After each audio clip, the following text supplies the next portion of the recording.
Assalamualaikum adik Khalifa. Good morning anak-anak teacher.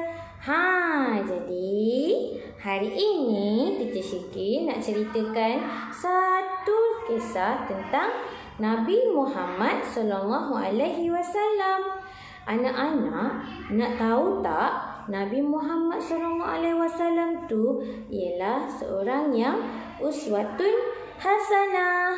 Apa dia? Uswatun hasanah. Uswatun hasanah tu apa dia, teacher? Apa dia agak-agaknya uswatun hasanah tu?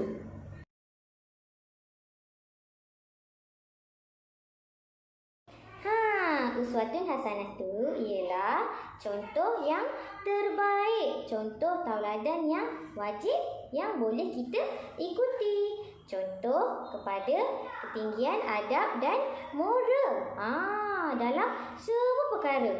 Subhanallah, Nabi Muhammad SAW tu dia ialah uswatun hasanah, contoh tauladan yang terbaik untuk kita semua. Ya Allah, ya Tuhan, baiknya Allah bagi kita contoh tauladan untuk kita follow kan. Subhanallah. Jom kita cakap Alhamdulillah.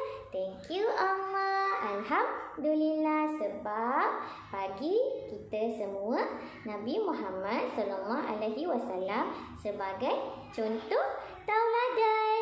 Anak-anak teacher, nak tahu lagi tak? Nak tahu tak kenapa Nabi Muhammad tu disebut sebagai uswatun hasanah? Kenapa agak-agaknya? Apa sikap yang ada pada Nabi Muhammad tu?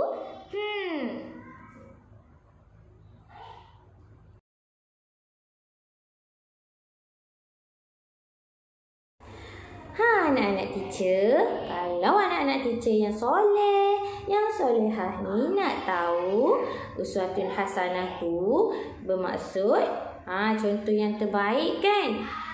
Anas bin Malik radhiyallahu pernah berkata, Nabi Muhammad sallallahu alaihi wasallam adalah contoh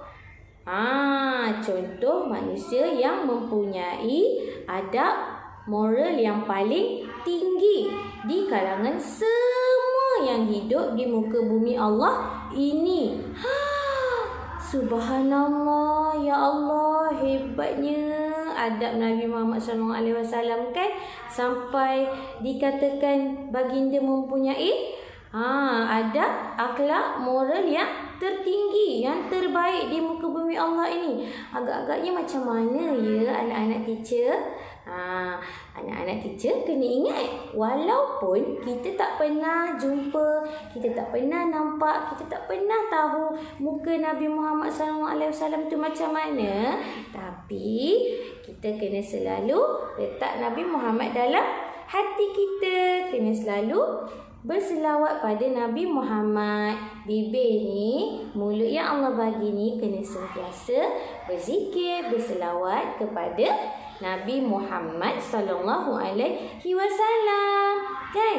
Tanda kita mengingati baginda kita sebagai umat Nabi Muhammad, sentiasa ingat dan tak pernah lupa pada Nabi Muhammad. Masya Allah anak-anak teacher. Jadi dah ready tak? Nak tahu apa sikap terpuji yang ada pada Nabi Muhammad tu?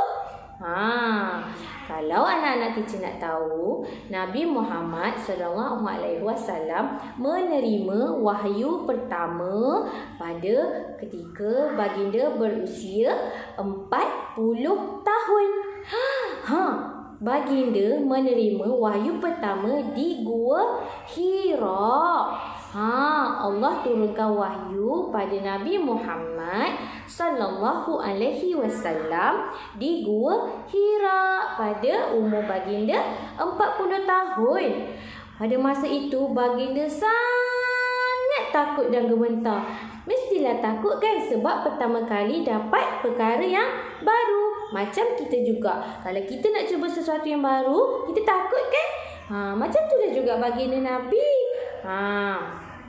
Tapi isteri Nabi Muhammad sallallahu alaihi wasallam yang tersayang yang bernama Sayyidatina Khadijah tu cakap macam ni dekat Nabi Muhammad. Demi Allah, Allah tidak akan menyusahkan dirimu selama-lamanya.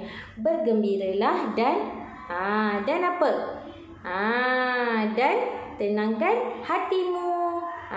Teguhkan hatimu. Sesungguhnya engkau seorang yang suka menyambung tali persaudaraan, suka menolong orang-orang yang lemah, yang kurang bernasib baik, suka melayani dan memberi makan kepada tetamu, menghormati tetamu, membantu orang yang berada dalam bencana.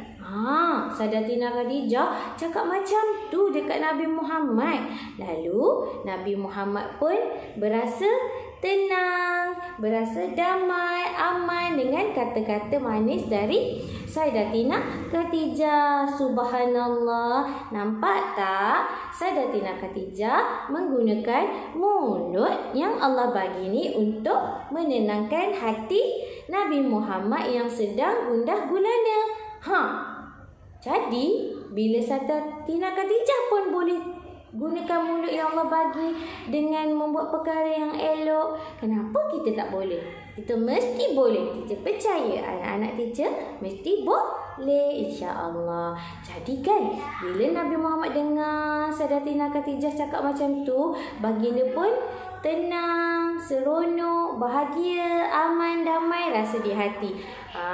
Jadi anak-anak, apa yang kita boleh ikut daripada sikap Nabi Muhammad yang terpuji tu? Apa dia? Yang pertama, suka menyambung tali persaudaraan, yang bermaksud berbuat baik kepada saudara mara, pada sesiapa saja yang baru kita kenali kan. Kita kena jaga silaturahim. Silaturahim tu kita kena buat kawan. Bukan pukul tau. Buat kawan tu maksudnya kita kena cari kawan ramai-ramai, berkawan dengan baik, jaga hubungan persaudaraan kita dengan baik. Yang kedua, apa Sayyidatina Khadijah cakap? Nabi Muhammad menghormati tetamu.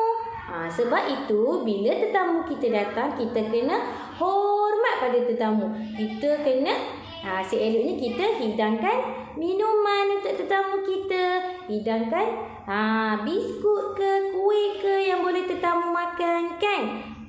InsyaAllah tetamu yang datang itu dia bawa rezeki tau untuk kita. Sebab tu kita kena layan tetamu dengan elok.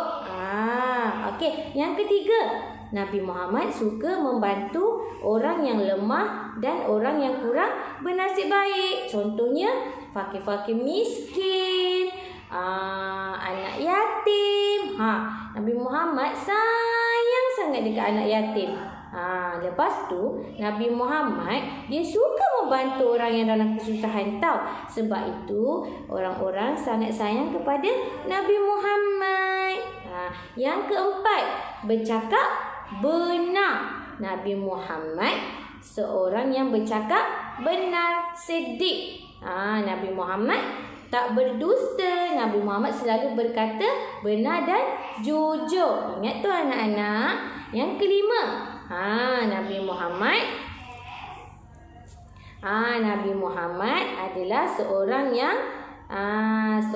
yang suka membantu ketika orang dalam bencana, ditimpa bencana. Contohnya, orang yang ditimpa banjir, Nabi Muhammad tolong. Orang yang kelaparan, Nabi Muhammad pun tolong. Nampak tak? Jadi kita kalau ada kawan-kawan, saudara mara ataupun jiran-jiran kita yang ditimpa bencana, contohnya rumah terbakar, kita kena ajak mama papa untuk tolong jiran kita tu. Sebab apa? Sebab Allah suka sangat orang yang tolong orang lain. Lebih-lebih lagi orang yang dalam kesusahan, orang yang ditimpa bencana. Jadi anak-anak teacher kena ingat apa yang teacher cerita hari ni pasal uswatun hasanah tu. Jadi siapa yang nak ikut contoh teladan dari Rasulullah SAW? Teacher nak ikut, InsyaAllah teacher doakan anak-anak teacher pun akan ikut Contoh teladan dari Rasulullah sallallahu alaihi wasallam nanti. Semoga Allah redha, semoga Allah sentiasa pegang hati anak-anak teacher ni ya. InsyaAllah. Okey anak-anak teacher, nanti kita jumpa lagi tau. Bye. Assalamualaikum.